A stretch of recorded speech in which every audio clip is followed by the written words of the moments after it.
कभी भी लड़कियों को गाली मत दो। अगर ज्यादा गुस्सा आ रहा हो तो एक बार आंटी जी बोल दो, कसम से ज्यादा असर होगा।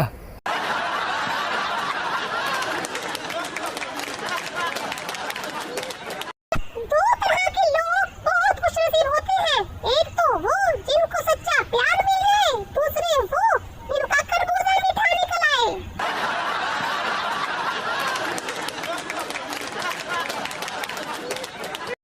पप्पू बाल कितने काटते हो? नाई 50 रुपए में। पप्पू शेव कितने करते हो?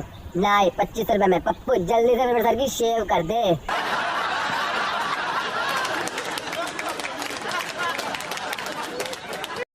नहाने से पहले बाल्टी को 10 मिनट तक घूरने वाले दिन आने वाले हैं।